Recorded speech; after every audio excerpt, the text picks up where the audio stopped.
Written by Matthew Lillehaugen, the Indo-Pacific, along with efforts to keep it free and open, were central themes at the 2018 Shangri-La Dialogue held in Singapore earlier this month. While speakers were quick to insist that their strategies were not directed against any country in particular, there was clearly a sense of unease regarding Chinese investments featured in its Belt and Road Initiative BRI, and resentment toward Beijing's heavy-handed approach to maritime disputes in the South China Sea. Taken together, the statements seem to reflect an emerging consensus regarding the troubling nature of China's actions throughout the Indo-Pacific region. Europe should take the lead where the United States has abdicated it. Concern about the implications for the broader international order is largely responsible for driving this convergence of views, as well as corresponding efforts to create a positive, inclusive agenda for handling the challenges that are arising in the Indo-Pacific. Rather than simply being anti-China, constructs like that of the Free and Open Indo-Pacific, which has been championed enthusiastically by the Trump administration, provide tangible objectives and opportunities for cooperation with China.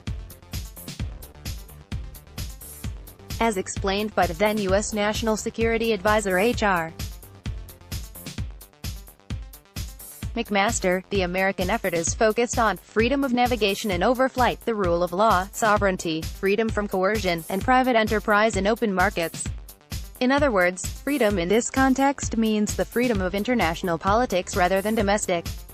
Likewise, the openness sought by this strategy is framed in opposition to the creation of a system of exclusive spheres of influence, which would instead be closed to countries from outside.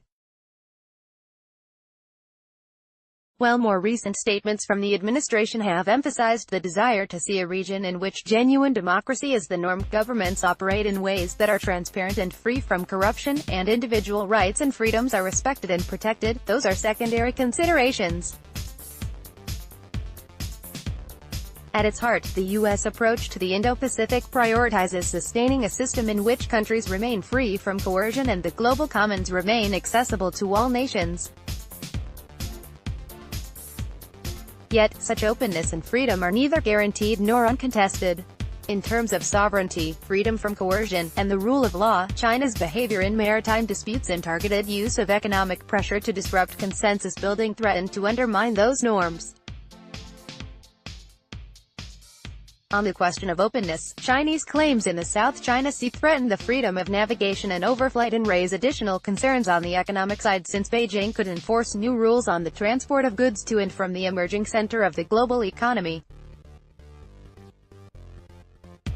The challenges posed by Chinese behavior have not been lost on Europe. European countries are considering increased scrutiny for investments from China, and there are reports that European Union ambassadors presented China with a nearly unanimous denunciation of the methods Beijing has used in implementing the BRI. Central to the critique was concern regarding China's role in member states such as Greece, Hungary, and Czech Republic. This is significant given that China continues efforts to expand its investments in Central and Eastern Europe, including through the 16-1 platform.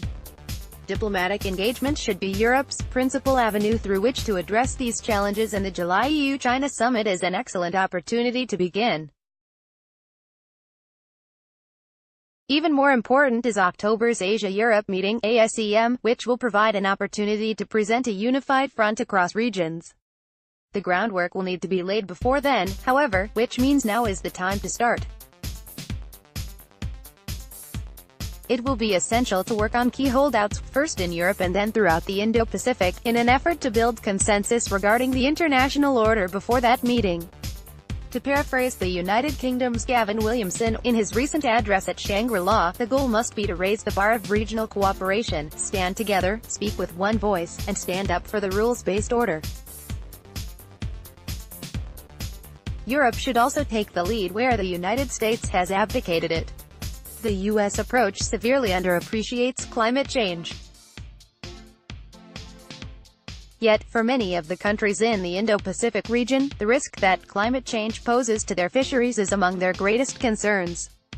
Another avenue for European engagement could be the lack of focus on individual rights and freedoms. Most notably, perhaps, Europe should take the lead on trade. recently concluded EU-Japan FTA is an excellent example of the potential that exists for forging substantive, high-standard agreements which will hopefully have the appeal to draw in other countries as well. With the Comprehensive and Progressive Agreement for Trans-Pacific Partnership (CPTPP), which emerged in a show of resolve and solidarity following the U.S. withdrawal from the original TPP negotiations, there may be the possibility to develop the architecture the region needs even without U.S. involvement, leaving the door open to the United States should it recognize the benefits of integration once more but not being constrained by the limits of American leadership. The French and British have also begun ramping up their involvement in reinforcing principles of the freedom of navigation in the South China Sea and made positive gestures at this year's Shangri-La Dialogue, reiterating their commitment to multilateralism in the region as a whole. But this investment of time, energy, and resources cannot be limited to France and the UK. Germany, Denmark, Norway, and the Netherlands have the capacity to engage in out-of-area operations, and their support in this realm would be hugely symbolic, demonstrating unity and the commitment to the rules-based international order. Perhaps the most important thing for the EU to keep in mind is that, despite a series of announcements and assessments made over several months, the concrete, action-oriented side of the U.S. strategy in the Indo-Pacific is still evolving. By engaging with the process now, European countries would have the opportunity to shape the trajectory of the strategy's implementation.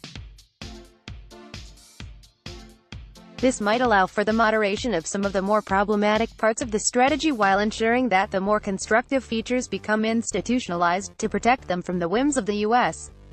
electorate. Matthew Lillehaugen is a junior fellow at the Carnegie Endowment for International Peace, serving the Tata Chair for Strategic Affairs and the South Asia Program. Image credit, CC by Number 10, Flickr.